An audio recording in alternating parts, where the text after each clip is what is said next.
going to look into exercise 2.10. It was 2.10. We have to integrate the following. We're given root of sine squared x dx. So we have to integrate the following. So root of sine squared x dx. So first of all, when we want to do what we call integration, first of all, I will always say first of all. So this sign tells us that we need to take back the function to where it was derivated from in terms of x, dx. It was derivated in terms of x. So when we look into the function that is given to us, we go and check in the formula sheet. Do we have a square root of a trigonometric function that was derivated? So the answer will be no. We don't have a root in the formula sheet. So if you can look in the column of the formula sheet. So on the right side, we have, I think, let me try and check it here. On the right side, these are the derivatives, these are the functions. So we can see on the right side, we didn't derivate anything, for example, to have this. So we don't have square roots there. So please do not be tempted to say that, oh, I saw the sign there, and you start thinking of cosine. No. Or even if you go to the far right here, so these are the integral of trigonometric function. And we don't have an integral of a square root of sine squared x. So which means we have to simplify. That's the first thing. Always, most of the functions that are given, we need to simplify. So simplifying the following, we know that, oh, to get rid of a square when you have a square root, so the square root gets rid of the square, isn't it? So we'll be left with sine what? Sine x, which is still have to be integrated in terms of x. So we got rid of the square because it's like we're having, what can I say? So if you remember in some problems before, we said that when you see sine squared, it's the same as when you see it in that all is to the power of 2. So we got rid of the square. Now when we look into the formula sheet, so this does resemble something in the formula sheet. It's a sine function. So we know that we derivated what? Negative cos. We were supposed to divide by the derivative of the angle, so it's 1, therefore plus the constant. We are done. So in the far right, we know that integral of sine x, it is negative cos x. Or we know when we have derivated cos, we're supposed to have negative sine x, but the negative is missing there. We have to embed it in the integral sign, in our integrand. So therefore, that will be the solution for the 2.10. Easy as it is.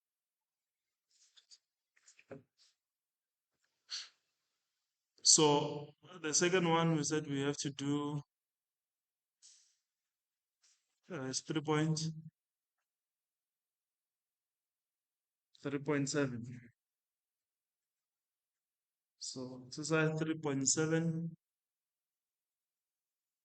we have integral of inside the root. We have 2 to the power of 2x plus 6 multiplied by 2 to the power of 2x plus 9. We have to integrate it in terms of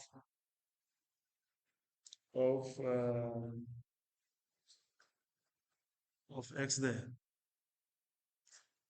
Now, similar thing. Now we have a root.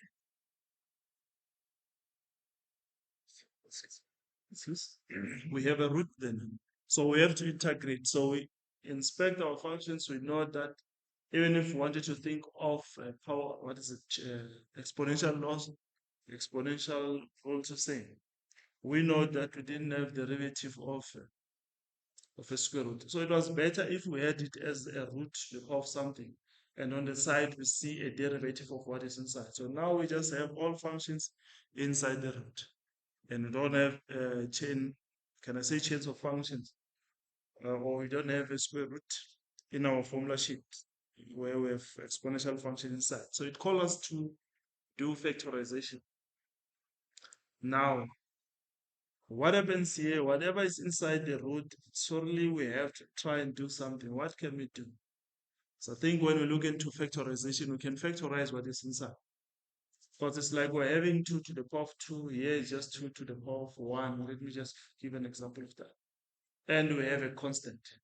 So this gives to the power of 2, this is to the power of 1. So you can utilize the method of let k equals to 2 to the power of x.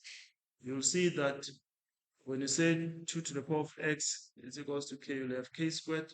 Here it will be k. So it means that it is a quadratic expression in there. So we can factorize by stating that, the factors of 2 to the power of 2, it will be 2 to the power of 1x. Even on the other bracket, we'll have 2 to the power of x.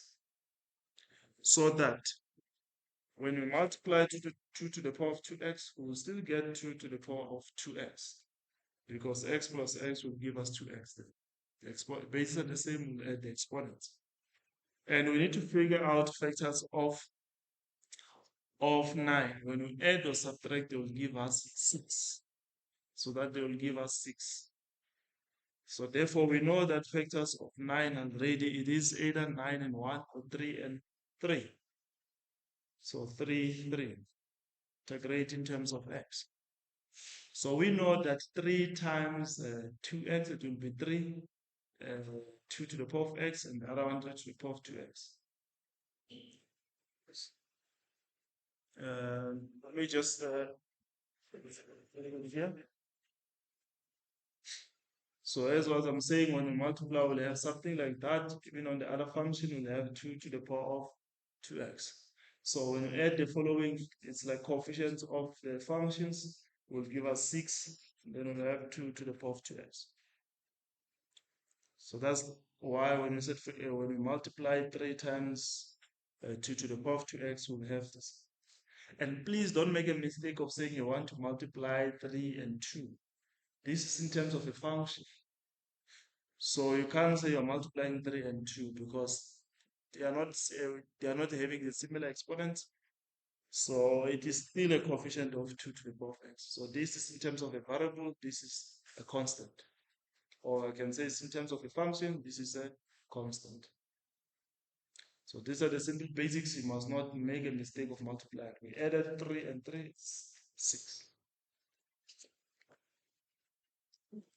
Right, so now I hope you see we have what we call, it's like we're having x times x. So it's a double bracket or a square bracket. So we know that when we multiply the following, we'll have 2 to the power of 2x plus 3, all in all the power of 2. So that bracket is to the power of 2.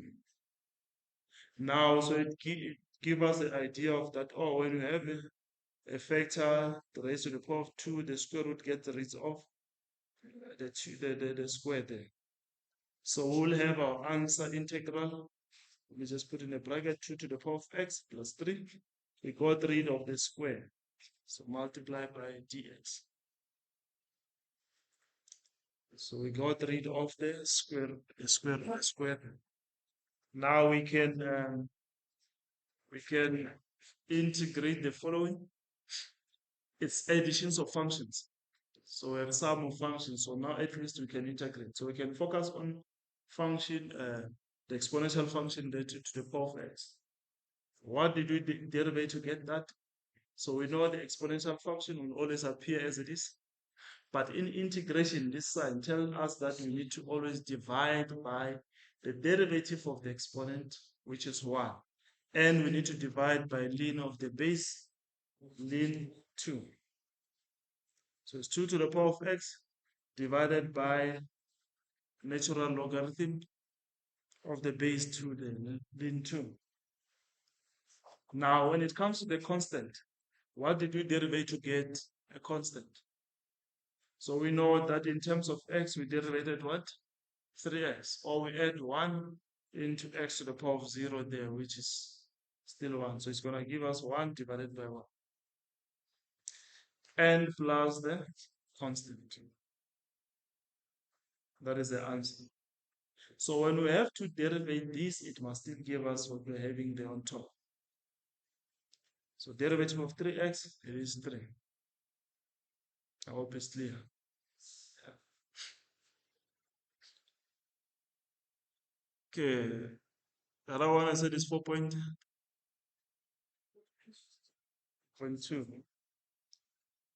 4.2, we're given integral of, okay, I'm choosing a wrong one. So it's 5 all divided by, let me pay attention to where I'm at.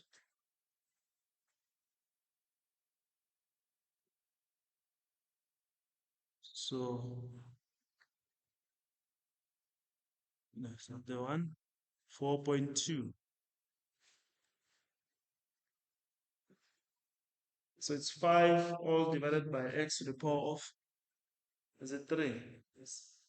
To the power of 3 minus 7 over x plus 3e to the power of negative 3x plus 12 cos 6x. I use double pages here.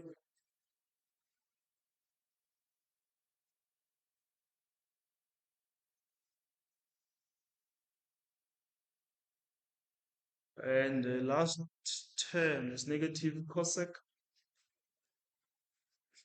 x cot x, therefore dx.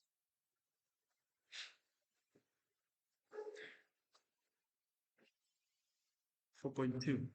Right, so first of all, always you have to simplify. That's the first thing. You will always ask yourself the first term. What did I derivate to have 5 over x to the power of 3? We know in the formula sheet the function must be in the numerator. So if you want to utilize power rule, you must make sure the function is in the numerator.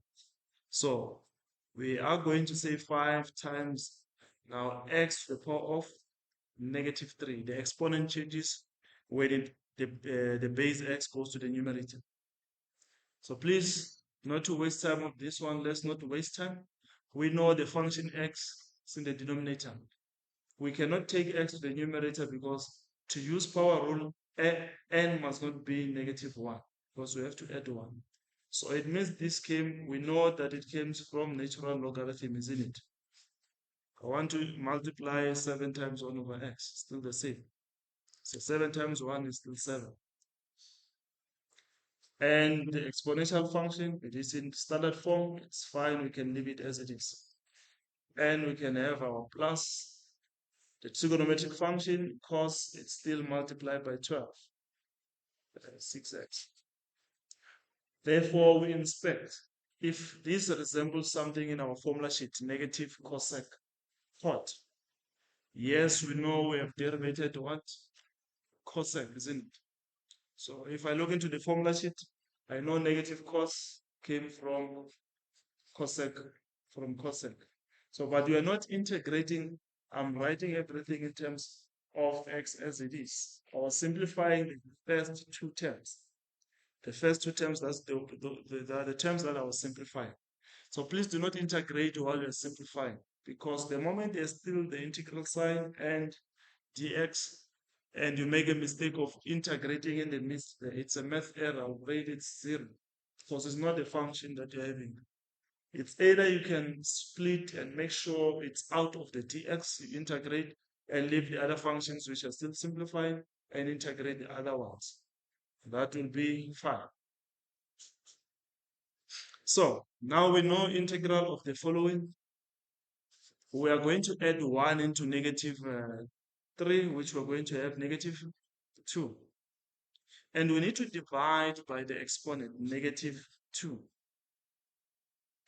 Now with 1 over x, we know that the constant negative 7 multiplied 1 over x. This function came from natural logarithm, isn't it? Ln what? Ln x. In the formula sheet, I hope you may remember that. So k1 over x, it is k ln x. Again, when you derivate ln x, you must get 1 over x. So we're taking back the function from where they were derivated from. Plus, I didn't want to write this 3, but let me write it. So we're going to say the function always appears as it is, the e to the power of negative 3x multiplied by its constant. But what do we have to do? We have to divide by the derivative of the exponent. Derivative of the exponent is what? It's negative 3. And we need to divide by ln of the base, ln e. But ln e, it's 1. So that's why you won't see me writing 1 or ln e. Always the one which is carrying an exponent, it's e. It's not 3, so don't make a mistake. 3 is to the power of 1. So the one which is carrying the exponent, it is negative. It is e to say. And therefore, let me just write the 12. What is the integral of cos 6x? Close the door. Integral of cos x. It's sine 6x, isn't it? And we need to divide by the derivative of the angle. So divide by the derivative of the angle or by the constant which was missing, which is 6. Or if you wanted, you could have split this into 2 and say 2 times 6. Or you're going to take it back and say 2 sine 6x. Now, negative cosec chord came from positive what? Positive cosec of the function. So we have the negative, we have cosec. Or if you wanted, we're going to say negative all divided by negative 1. So, but we know it came from the positive cosec. So it's very important this sign you inspect there, because sometimes it can be positive. So I divided negative by negative, I still get positive. But we know when we derivative cosec, we're going to get negative cosec chord. Therefore, plus what? Plus the constant. Plus the constant. You're done integrating. The rest, or the last step, is to get maybe 1 mark if it has a mark to simplify only. Leaving it in simplest form, positive exponents. So I know the following will be 5 or negative 5 all divided by 2, x to the power of 2, taking x to the denominator. So this is negative 7 ln x. Now 3 divided by negative 3, it will be negative 1. You can say I want to make the exponent positive. Take it to the denominator. It will be e to the power of 3x. So 12 divided by 6, we have 2. We have sine 6x. The last term is the way it is, which is cosec x plus the constant. So that is the final answer you were supposed to get. Lower limit is 0. We have 1 plus tan squared x. Outside is multiplied by what? By tan x. All dx. It's fading. Hallelujah.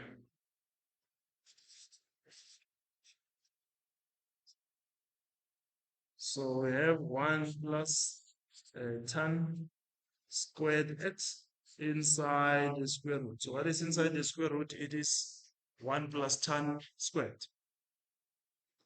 I already always say that when you have to deal with functions in integration and differentiation, you have to simplify. That is the first thing. Because we know we don't have a square root of 1 plus tan squared.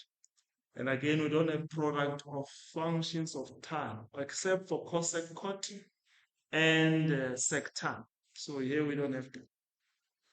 Now, it calls us always in trigonometry to think of identities. Not to waste time, we know that square root of 1 plus tan squared it is equals to sec x. Or some of you will say that I just want to deal with what is inside the square root. I know 1 plus tan squared is equals to what? Sec squared x. Then we're still multiplying by the tan x outside. Or if you wanted in this step, you were supposed to have sec x, because get rid of the square, we'll have what? Sec x, isn't it? Multiplied by tan x. Oh, so from here you could move to here, because I know square root of 1 plus tan squared is equals to sec x. Now we inspect, we have simplified to the, what is it? To the simplest form. I hope you see when I'm simplifying. I still have the integral sign there. I was not integrating, I was simplifying. I was using identities. I was expressing the function in its simplest form. That is the very important part. So please don't lose the integral sign and the dx there. Or you start to integrate haphazardly so. Okay, the answer will be equals to now, because I know this is product of functions there in the formula sheet, which it was derivated from set. So when you're dealing with definite integrals, you put a square bracket, and therefore we know that integral of sec tan is what? It is sec x, isn't it? Therefore, close the square bracket. The upper limits now you write them on the far right. So it's pi, so it's 0 to pi. So lower limit, upper limit, pi. So it shows we have integrated.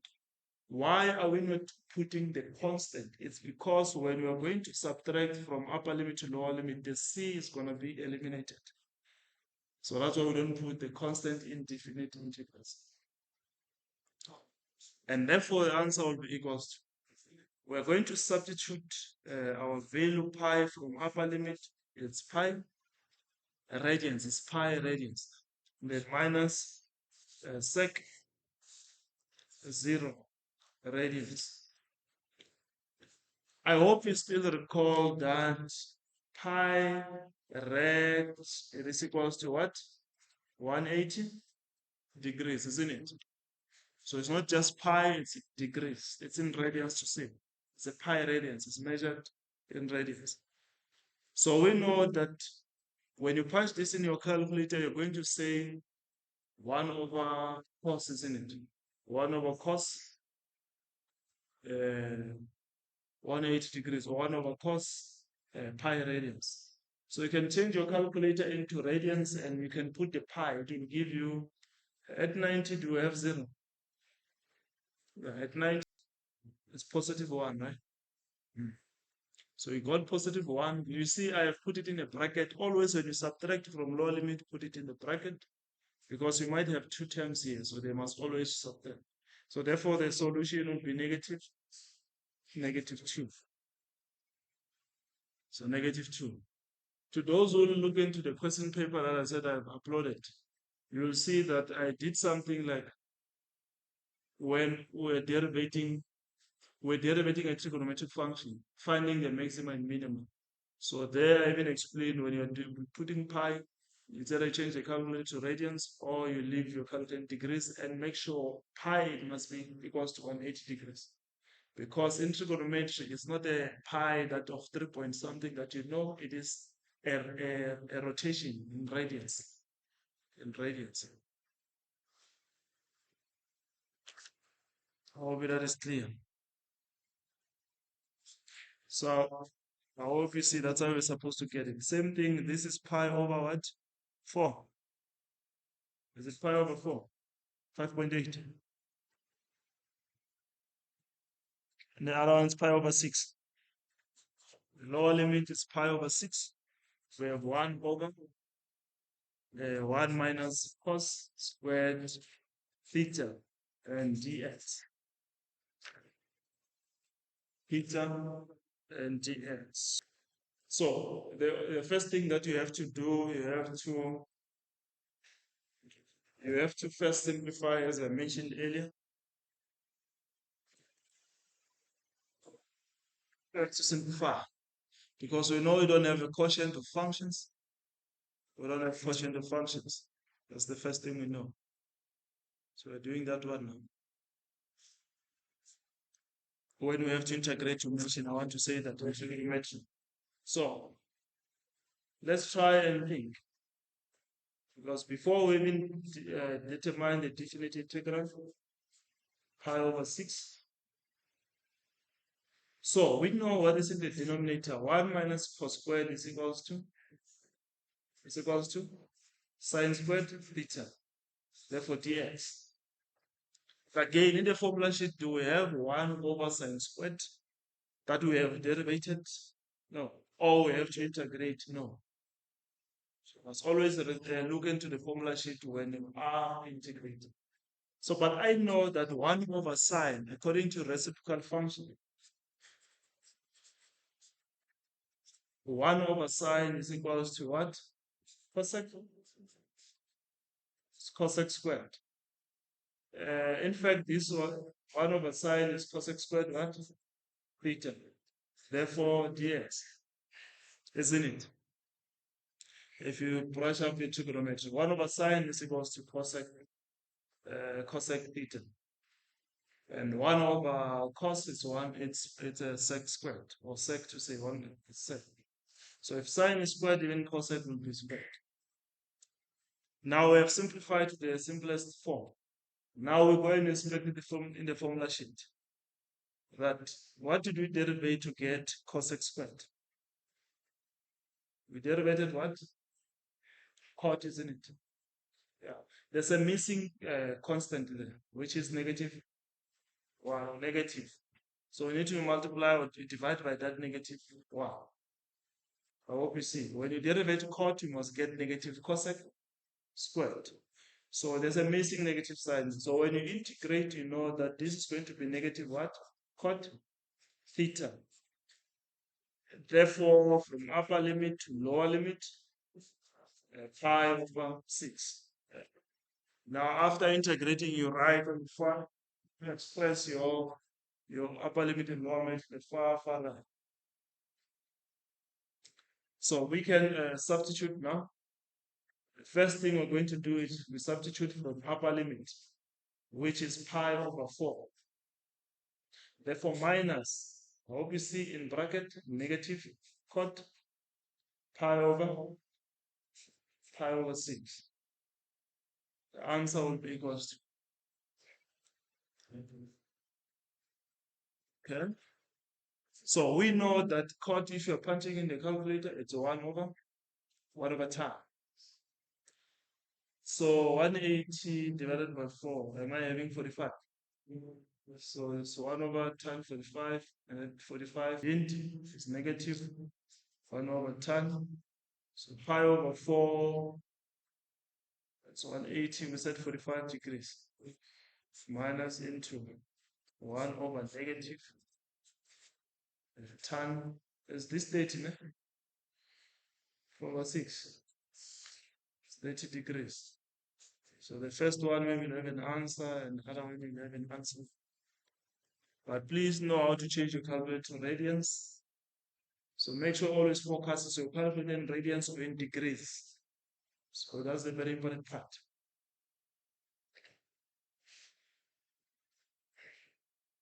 So what is the final answer?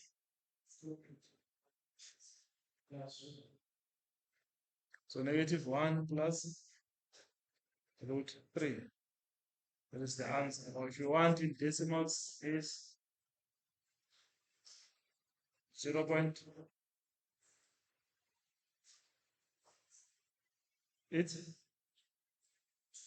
Seven, 32. So in decimal 0.732. And y is equals to 3.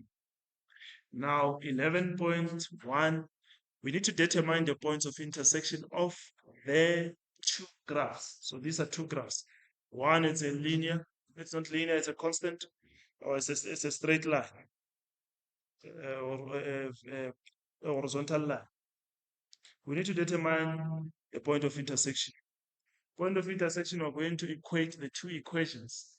We equate the two equations, or utilize simultaneous if you can mention. So we'll say that 3 it is equals to negative x squared plus 8x minus 12. Then we need to solve for x. All right. In the following, we're still determine the point of intersection. Now I'm going to take x to the other side, x squared to say. So it's going to be positive x. I'm going to take 8x, it's going to be negative 8x now. Now I'm looking at 12, there it is negative. To the other side is going to be positive what? 12 plus 3 is going to be 15. Then equals to 0. Then next we need to try and see if we can factorize. Factors of 15 when we add or subtract. Does 5 and 3 work? So factorize, this equals to 0. So we have x and x. We must have both negative 3 and minus 5 so that we'll get negative 8.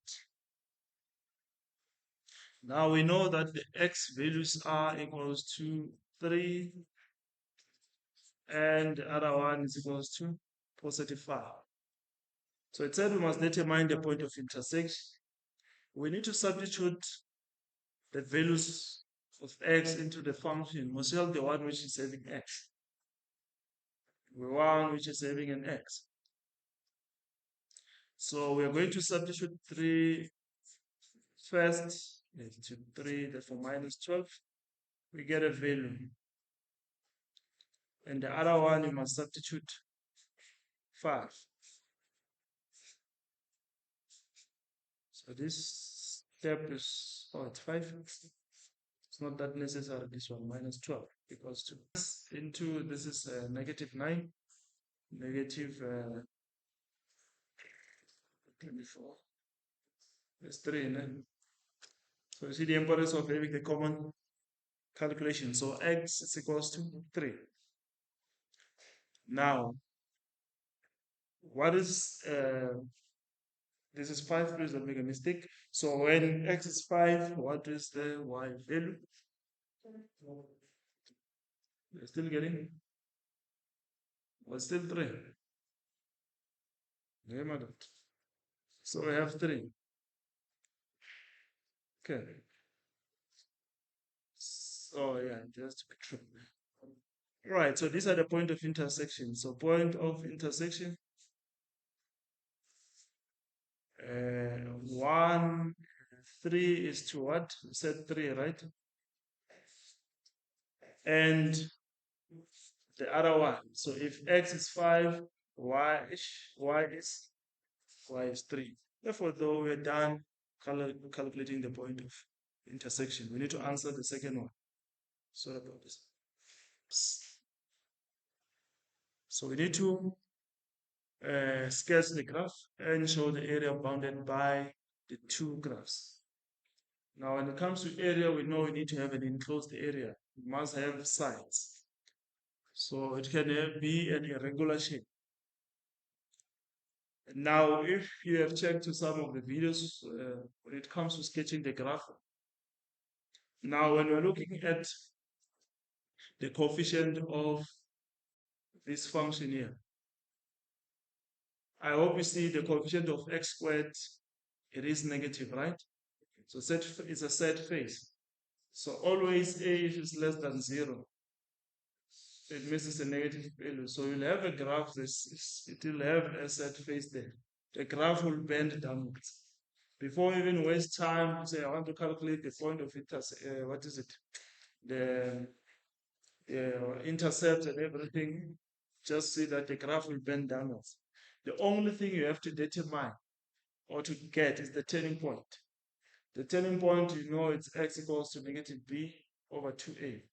Or we can derivate that function. Remember that we can get turning points. We did differentiation. So I can derivate that function once. We'll have negative 2x plus 8. And then equate it equals to 0 plus 8. Therefore, I will solve for x. Take 2 to the other side, it will be positive 2, and divide on both sides, I will have 4. So you got the turning point x value as 4, right? And therefore substitute to the original function. When you substitute 4, we just put it in 4. all squared plus 8x minus 12.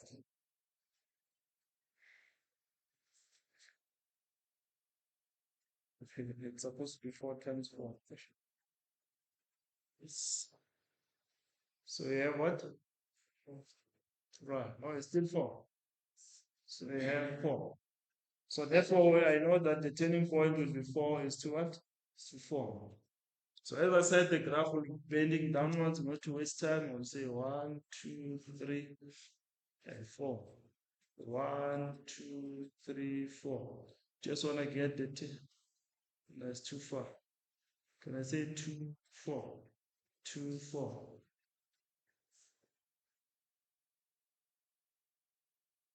And then the point of intersection, the other one is 5. Yeah, let me use 2, 4, 6. Ne? I'll say 2, 4, 6. 2, 4, 6. Even the same thing, here's negative 2, negative 4, negative 2, negative 4. Okay, just want to look into the turning points. There, I know it will turn here. It will turn here. Now, when it comes to the y-intercept, 2, 4, 6, 8, 10, it's going to turn 12. Because I'm seeing the y-intercept of the graph is negative 12. So I even want to cut it through there. But what are the point of intersection? The point of intersection of the graph, we have to even to show that. So we said if x is 3, if x is 3, y is 3. Somewhere there we have a point. We have to join that point. And if x is 5, if x is 5, y is 3. So join that point. Then the 0 points, even if you didn't calculate, we're not interested into them. We didn't specify. The graph must even come there. So as I said before, the intersection. So here I'm just pointing. But if you want, you can calculate the x 0 points there by letting y equals to 0. You'll know what is this point here, this point here. So, but we were supposed to plot a graph which is bounded by line y equals to 3 and by the curve. We have two graphs. So let's look at line y equals to 3. Where's line y equals to 3? You said here is 2, here is 3, right? Let me see if that line will look clear.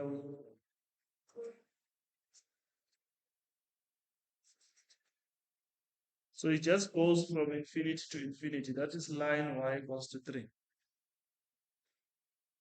That is line y equals to 3. Now, which area is bounded by line y equals to 3 and the curve? So, if I wanted to take out the graph and say, show me where the area is bounded by the curves. I hope you see where you have the curve, the line and the curve is there. It's this part, isn't it? That is the area. So I was highlighting this portion you are seeing inside this portion. So it's just that it's not that clear in the video, but it's that portion there. I just shaded that area on top. So it does this part here. Even if let's say I had that x-axis and y-axis. This is the x-axis, y-axis. The area we're interested is this one. So please don't be tempted in focusing on the below part, below the y equals to 3. So the very important part, the area is there.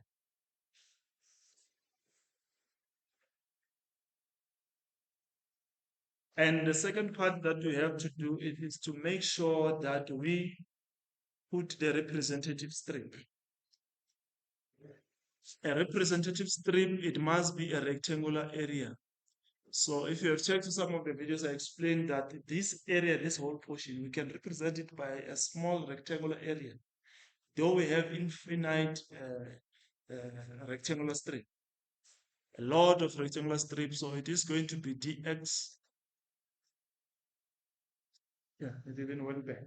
So, but it's fine. But yeah, so always shade the area, put the representative strip. We are trying to determine that area there. So according to integral, so what I was trying to do that put the representative strip, the area there. The thickness, it must be dx, that is the thickness. Then the height of that strip, it must be the y value, the change in y value, because it's the upper part. It's from, let's say it's a vertical representatives. So we need to check in that way that, oh, that is the y, so dx. So it is going to be area of a rectangular, of a rectangle. Let me say area, utilizing integral, because we have to, to determine utilizing a definite integral. So it must be y multiplied by dx, y of that function. So y of this function, when I'm looking at that portion, I have this portion here which I have to subtract. From this part to that part, I'll get that y part that I want. So it is the y value. So it means that it would be y3 minus y of the graph. Though it's not easy to explain it in that way, but in this format, that y will be determined by the top graph. Will always subtract from the top graph y top minus the bottom graph. Therefore, multiplied by dx. So likely this is just a constant function, constant linear function. So the top graph, it is the y top one. We know it is the parabola. It is the parabola. So we're going to say the parabola, which was negative x squared, right? It's plus 8x minus 12. We need to subtract the top graph, the bottom graph, sorry, which is y3, isn't it? So y equals to what? 3. And therefore close the bracket dx. So always when I subtract that function inside the bracket. So it's the top graph minus the bottom graph. And to be in terms of x, we know that parabola graph, it is this one. The bottom graph, it is equals to 3. And in most cases, sometimes you can deal with x-axis only. X-axis is 0. That's why if you're dealing with a graph bounded by the x-axis and the parabola only, you'll be dealing with x-axis, which was 0, subtracting the parabola. Now, before we integrate, we need to simplify the function inside and fully. At least we'll use power rule. So it's x squared plus 8x. Therefore, negative 3 minus 12 is negative 15, isn't it? Therefore, dx. When we have that, we can integrate now. We know that integral of x to the power of 2 is going to be 3. We must divide by the exponent. Therefore, plus. We are going to say x to the power of 2 and divide the constant by 2. So 4 divided by 8 divided by 2. That's 4. So I was avoiding to say 8 divided by 2. And therefore minus 15x to the power of 1 divided by 1. I even forgot one thing, the upper limits. Sorry about that. Why did we calculate? Why did we calculate what we call? Because area we must represent by the upper limit, b over a. B is to a to c. Now the point of intersection, the graph ranges from what? Remember we said the point of intersection here we have calculated, we said is 5 is to what? Is to 3, isn't it? And the other one here, it is 3 is to 3. And which is true. This is the lower limit. We are going to use the x values because the thickness of the area ranges of the representative string ranges from x, which is 3, the other one is 5, as we have calculated the point of intersection. So the x values are 3 and 5. So upper limit must be 5, lower limit must be 3. So always utilize the x values because we're determining the area in terms of x. So the area, the thickness of the strip ranges from 3 to 5. Sorry to forget this, and it messed up here. So the upper limit is 5, the lower limit is 3 after we have integrated. So we are still determining the area. So we're going to substitute from upper limit, which is 5 to the power of 3, all divided by 3, plus 4 into 5 to the power of 2, minus 15 into 5. Therefore, we need to subtract now minus. Please make sure put it in a bracket when you're subtracting. From lower limit, we have negative 3 to the power of 3, all divided by 3, plus 4 into 3 to the power of 2. There's a term which is missing now, negative 15 into 3. Then close the square bracket.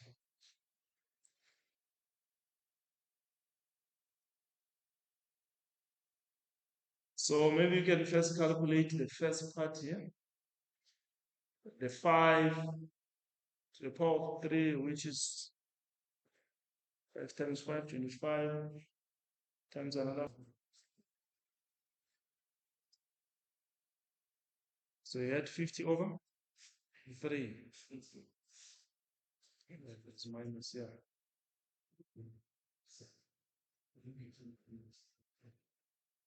So 3 to the power of 3, which is 27 over 3. It's 9. Calculate, which is going to be plus 18. And then